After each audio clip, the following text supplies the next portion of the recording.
आज की इस वीडियो में हम आपके साथ जून 2022 में रिलीज़ होने वाली टॉप 5 ब्लॉकबस्टर फिल्मों के रिव्यूज शेयर करेंगे, तो प्लीज़ इसे एंड तक ज़रूर देखिएगा। पैन इंडिया वाली रेस में तमिल इंडस्ट्री को रिप्रेजेंट करने के लिए इस नाम ने एंट्री मारी है। विक्रम सपनों में भी नहीं सोचा था कि भाई बॉक्स ऑफिस पे भी ऐसी कोई मूवी आएगी जो बॉलीवुड में सबसे ऊपर छा जाएगी। तो इसी के रिव्यूज़ आज हम अपनी वीडियो में शेयर करने वाले हैं। कहानी शहर में होने वाले कुछ अजीबोगरीब मर्डर्स पे बेस्ड है, जिनमें सिर्फ एक बात कॉमन है, किलर के चेहरे पे मास्क और उस कत्ल को करते वक्त लाइव शूट की गई वीडियो सीधा पुलिस को भेज दी गई है। किलर किसी सीक्रेट मिशन पे है और खुल्लम खुल्ला पुलिस को चैलेंज करके कोई पुराना हिसाब किताब सेटल कर रहा है, या फिर रिवेंज यानी कोई बदला भी हो सकता है। अब इस कहानी में कौन क्या है वो तो हम आपको बिल्कुल भी नहीं बताएंगे, बस छोटा सा इंट्रो सुन लीजिए, तभी फिल्म देखने को मन लगेगा। इनकी खासियत है अपने शिकार को ढूंढ के निकालना, हफ्ते के 7 दिन और दिन के 24 घंटे, और मौका मिलते ही इसको खा जाना। ये जनाब डर को भी डरा नहीं सकते हैं। दिमाग तो कंप्यूटर जैसा तेज चलता है, लेकिन बॉडी में दिल नाम की तो कोई चीज़ ही नहीं है। इनके बारे में तो ज़्यादा कुछ नहीं जानते हैं, बस दुनिया के लिए ड्रग माफिया है, लड़कियां छेड़ते हैं और अगर मर भी जाए तो कोई इनको याद भी नहीं करेगा। अब ये सब सिपाही है जिनका काम है चेस की गेम में अपने राजा को बचा के रखना। अब राजा कौन है ये तो हम आपको नहीं बताएंगे, इसका सीक्रेट थिएटर में जाके ही रिवील होगा, और जब जान जाओगे ना तो पैरों तले ही ज़मीन निकल जाएगी। विक्रम को बाहर से देखकर आप इसको बिल्कुल भी नॉर्मल एंटरटेनिंग मत समझिएगा, क्योंकि अंदर से ये फिल्म पूरे क्लास टाइप का सिनेमा है, सिर्फ तेज़ दिमाग वालों के लिए। ये इंटेलिजेंट क्राइम ड्रामा है कि जिसमें हर चीज़ बहुत सोच समझ के प्लान की गई है। इसमें इतने सारे ट्विस्ट एंड टर्न्स मिलेंगे आपको कि जिससे आपका दिमाग ही घूम जाएगा, और कहानी में बहुत सारे लेयर्स भी छुपे हुए हैं। स्टोरी टेलिंग बहुत ही ज़बरदस्त है। एक ही फिल्म में 4-5 कहानियाँ चल रही हैं जो एंड में जाके एक दूसरे से कनेक्ट हो जाती है। इसकी सिनेमेटोग्राफी एकदम हॉलीवुड लेवल की है। जो स्पेशली एक्शन सीन्स हैं वो तो बहुत ही क्रिएटिव तरीके से प्रेजेंट किए गए हैं, और फिर म्यूज़िक की तो बात ही मत पूछिए, वो भी बहुत ही इंटरनेशनल लेवल का है। मतलब कि इंग्लिश में गाने बज रहे हैं, वो भी बैकग्राउंड में, और साथ में भी चल रही है लड़ाई की जिसमें लोग भी मर रहे हैं। इसमें क्राइम ड्रामा को बिल्कुल भी पॉलिटिसाइज नहीं किया गया है। ऑडियंस को एंटरटेन करवाने के लिए मारधार भी चलाई गई है, साथ में इंग्लिश में बैकग्राउंड म्यूज़िक भी चल रहा है, और क्लाइमेक्स में इतने सारे एक्शन सीन्स हैं कि आपके तो होश ही उड़ जाएंगे। कास्टिंग तो सबसे पहले ही फिल्म का सबसे बड़ा एक्सपेक्टेड पार्ट है जो आपको हैरान कर देगा। फहद फाजिल ये 50% फिल्में को अपनी इशारों पर नचाते हैं, और एक ही कैरेक्टर में डर, प्यार, नफरत सब भी नज़र आएगा आपको। विजय सर, इनका तो अपना ही एक अलग स्टाइल है, ये अपने कैरेक्टर को लीड शाइन कर देते हैं, वो भी नेगेटिव रोल में। कमाल हसन सर की तो बात ही मत पूछिए, ये खुद ही फिल्म की बैकबोन है। सस्पेंस, थ्रिल, एक्साइटमेंट, ये सारे रोल जस्टिफाई करवाते हैं अपने ही कैरेक्टर में। हिंदी डबिंग में कोई शिकायत नहीं है, सारे एक्टर्स को अच्छे से कवर कर दिया गया है। फालतू के डायलॉग्स को भी कॉमेडी बना देना इनका आर्ट है। इसकी कुछ पॉजिटिविटीज़ इसको बॉलीवुड में हाई लेवल देती है। फॉर एग्जांपल इसकी गॉड लेवल एक्शन, इसकी स्टोरी टेलिंग, इंटरनेशनल म्यूज़िक और ब्रिलियंट कास्टिंग, और एक डेब्यू भी देखने को मिलेगा जो आप थिएटर्स में ही देखोगे। बाकी इस फिल्म की नेगेटिव बात सिर्फ एक ही है, इसकी लंबी ड्यूरेशन, यानी बस कुछ लोगों के लिए कंटिन्यू 3 घंटे थिएटर्स के सामने बैठना थोड़ा टफ साबित हो सकता है। बाकी मेरी तो एडवाइस ये है कि अगर आप इस फिल्म को देखने का सोच रहे हो तो हरगिज़ ना सोचो, जल्दी से जाइए, फ़ौरन अपनी फैमिली के साथ इसे देखिए, क्योंकि फिर आप इसको फेस्टिवल की तरह सेलिब्रेट करोगे। और अपने राय का इज़हार हमारे साथ कमेंट्स में शेयर करना ना भूलिएगा। इंडिया में जब भी कॉमेडी की बात होती है उसमें राजपाल का नाम सर फहरिस्त होता है, और इन्हीं की ज़िंदगी पे बेस्ड अर्द नाम की एक मूवी रिलीज़ हुई है, इसके रिव्यूज़ आज हम अपनी वीडियो में शेयर करने वाले हैं। राजपाल यादव एक कमाल के और टैलेंटेड एक्टर है, और इसमें कोई शक नहीं है। अर्थ फिल्म का नाम जितना सिंपल है उसका काम उतना ही बड़ा और असरदार है। ये उन फिल्मों में से है कि जो बाहर से तो जोकर की शक्ल में है, लेकिन अंदर से इसका दिल पत्थर जैसा है। कहानी वहीं से शुरू होती है जहां रोज़ लाखों लोग अपने सपने लेकर आते हैं, लेकिन उनको पूरा करने के लिए इसे टूटे हुए टुकड़ों पर वापस समेटकर ले जाते हैं। शिवा एक आइडियल इंसान है जो घर पर बीवी का ध्यान और बच्चे को अच्छे से अच्छे स्कूल में पढ़ाना, वो भी उस सूरत में कि जब बैंक बैलेंस स्ट्रॉन्ग हो। दरअसल इस शिवा के अंदर एक पार्वती भी छुपी हुई है कि जिसने बड़े बड़े सपने को जिंदा रखा हुआ है। एक्टिंग से शिवा दिन में बन जाती है पार्वती और लोगों को दुआ देने के बदले उनसे जो भी वापस मिलता है उसमें मुंबई आने के अपने मकसद को पूरा करने की उम्मीद जिंदा रखती है। एक्टिंग स्किल्स इनके अंदर कूट कूट के भरी हुई है, लेकिन शरीर और शक्ल इनके सबसे बड़े दुश्मन है। लेकिन कहानी में ट्विस्ट तब आता है कि जब एक फिल्म में काम करने का मौका इन्हें मिलता है, लेकिन पहचान इनकी शिवा नहीं पार्वती दिलाती है। अब क्या पार्वती का सच शिवा पे भारी पड़ेगा? ये जवाब तो आपको ZEE5 पे ही मिलेगा। अर्थ बाकी फिल्मों की तरह हाई बजट और बड़े बड़े रंगीन सेट्स की तरह आपकी आंखों को अपनी तरफ नहीं मोड़ेगी, लेकिन हाँ, इसका टॉपिक इतना रियल है कि वो आपके दिल को जीतने की कोशिश ज़रूर करेगी। फिल्म का सच ही सबसे बड़ा इसका हथियार है, स्पेशली इसका क्लाइमेक्स है वो काफ़ी शॉकिंग टाइप का है। नॉर्मल फिल्मों की तरह हैप्पी या सैड एंडिंग में ध्यान देने की बजाय रियलिटी को ऑडियंस के सामने रखा जाता है। अगर आपको इसका टॉपिक ही पसंद आ जाए तो मतलब फिल्म ने अपना काम कर दिया है। फिल्म को खास बना दी है राजपाल यादव का ट्रांसफॉर्म वाला कैरेक्टर, कॉमेडी वाले डायलॉग्स भी हैं और इनका बोलने का तरीका एकदम मज़ेदार है। राजपाल शिवा और पार्वती के बीच में इतने अच्छे तरीके से बैलेंस करते हैं कि इनकी एक्टिंग का अंदाज़ा आप इसी से लगा सकते हो। लेकिन इनके टैलेंट के साथ बॉलीवुड में जो इनजस्टिस किया है वो आपको साफ तरीके से भी समझ आएगा कि ये बहुत ही गलत किया है।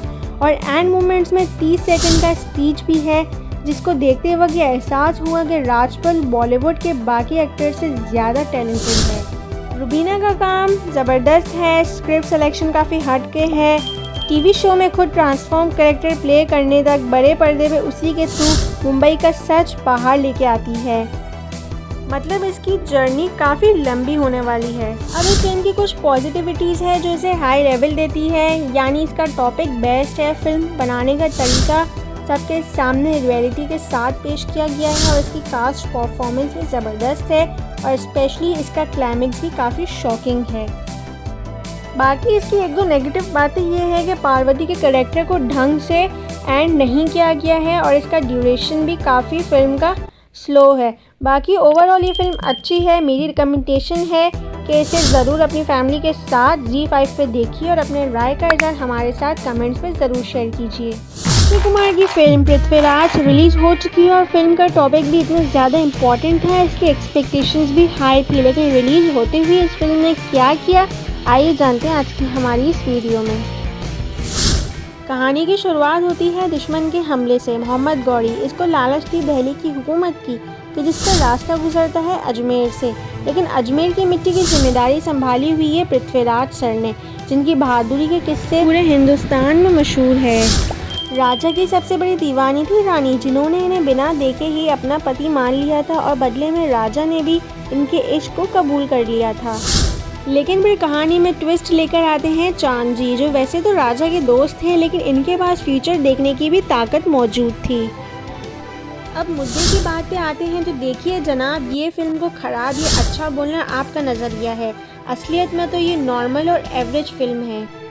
अब इस फिल्म की दो अच्छी बातें हैं। सबसे पहले इसका क्लाइमेक्स यानी एंडिंग आपको पृथ्वीराज के बारे में सोचने का मौका देगा और नंबर 2 इसकी कास्टिंग यानी सपोर्टिंग रोल में जो कैरेक्टर्स है उन्होंने बहुत ही अच्छा रोल प्ले किया है।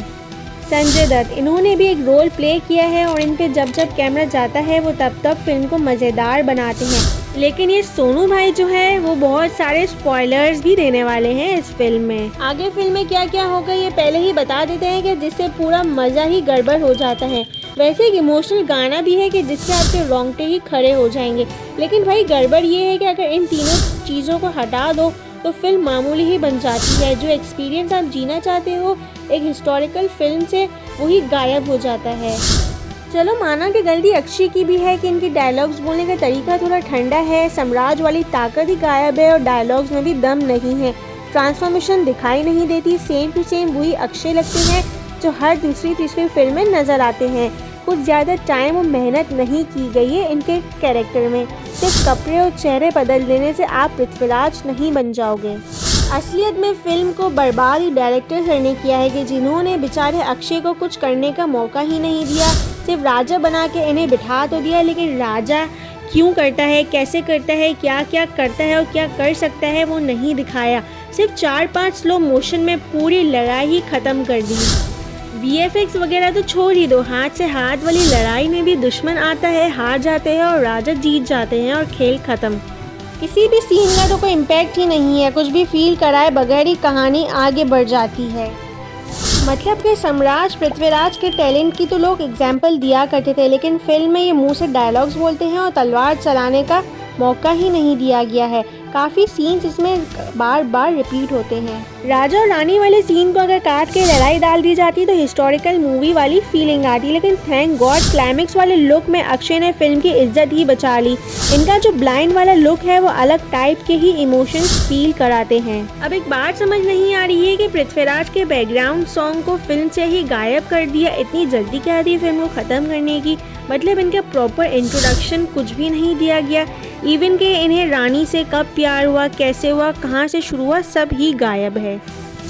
इन शॉर्ट अगर आप कोई ऐसी मूवी देखना चाहते हो कि जिसमें लव सीन्स हो, ट्रेजेडी हो, इमोशनल सीन्स के साथ साथ हिस्टोरिकल नॉलेज भी हो, तो भाई किस बात की देर है, जल्दी से अपनी फैमिली के साथ थिएटर्स जाइए, पृथ्वीराज को देखिए और अपने राय का इज़हार हमारे साथ कमेंट्स पे शेयर करना ना भूलिएगा।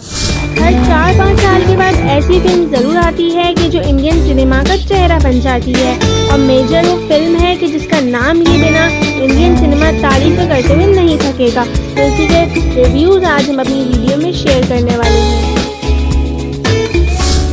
कहानी 26/11 के डेडली अटैक पे बेस्ड है, जो शुरू तो हुई मुंबई से, लेकिन इससे पूरा देश ही हिल गया था। लेकिन ये कहानी डर की नहीं है, डर को भगाने वाले एक सोल्जर की है, major Sandeep sir. Mumbai attacks को रोकने वाले हीरोज़ में इनका भी नाम आता है, और आज तक हमें इनके चेहरे के पीछे छुपी हुई कहानी के बारे में कुछ पता नहीं चला। लेकिन इस फिल्म को देखने के बाद आप संदीप सर के फ़ैन बन जाओगे, ये मेरी गारंटी है। बचपन से लेकर आर्मी को ज्वाइन करने तक का सफ़र, और ठीक उसके बाद दुश्मन की आंखों में आंखें डालकर उससे लड़ जाना, ये फिल्म मेजर संदीप सर की पूरी ज़िंदगी आपके सामने ला के रख देगी, एक फेस्टिवल की तरह। एक लव स्टोरी जो हर लड़के का ड्रीम है, और फिर सच्चा प्यार करने वाले माँ बाप बड़ी किस्मत वालों को मिलते हैं, और इस सब को भुलाकर सिर्फ देश के लिए जीने का फैसला। इस फिल्म की सबसे बढ़िया बात यह है कि यह आपको कुछ सिखाना नहीं चाहती है। पूरी फिल्म में आपको सिर्फ इंटरटेनमेंट ही मिलेगा, जो पब्लिक थिएटर में देखना चाहती है, और ये बिल्कुल भी बोर भी नहीं होने देगी आपको। ये फिल्म स्टार्ट होती है इमोशंस के साथ। संदीप कौन है, कहाँ से आया है, वो क्या करता है और क्यों करता है, वो सब आपको दिखाया नहीं, महसूस कराया जाता है। और फिर बीच वाले पार्ट में आती है संदीप से मेजर तक की बनने की कहानी। आर्मी वाले सारे एक्सपीरियंस आपके सामने रख दिए जाएंगे, और फिर बैकग्राउंड में पर्सनल लाइफ भी चलती रहेगी।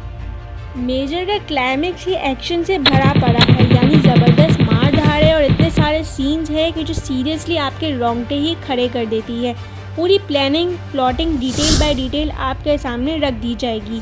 इवन के टीवी मीडिया भी किस तरह से पूरे देश का सबसे बड़ा दुश्मन बन सकता है, यही सब आपको दिखाया जाएगा।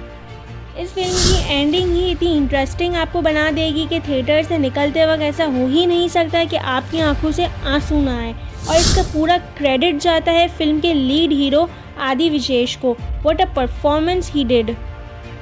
मतलब कि इस तरह के टैलेंटेड एक्टर्स अगर इंडियन सिनेमा में आ गए ना, तो इंडियन बॉलीवुड ही छा जाएगा। इन्होंने 2.5 घंटे में संदीप सर के बचपन को जिया, और इसके बाद जवान बने, और फिर एंड में एक्शन हीरो बनने तक का सफ़र।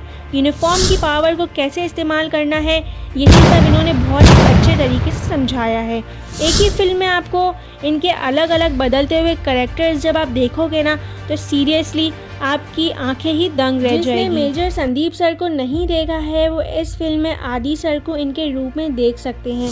और फिर इसके बाद हिंदी डबिंग भी इतनी परफेक्ट की है कि कहीं से भी आपको तेलुगु एक्टर की एक्टिंग नहीं लगेगी। और फिर डायरेक्टर्स ने सपोर्टिंग कैरेक्टर्स को भी बहुत ही चालाकी से इस्तेमाल किया है। ईशा ये फिल्म को एंटरटेनमेंट बना देती है, और फिर प्रकाश राज सर इसके ज़रिए कहानी को नरेट करा के कहानी में इमोशंस डाल दिए गए हैं। फिर एक और कैरेक्टर आता है शोभिता का, कि जिसके ज़रिए फिल्म में सस्पेंस और थ्रिल भी डाल दिए गए हैं।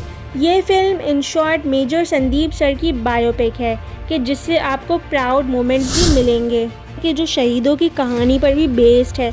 इस फिल्म के गूज बम्स बढ़ाने वाला VFX और डायलॉग्स है कि जिसे देखकर और सुनकर आपको तालियां बजाने का दिल करेगा।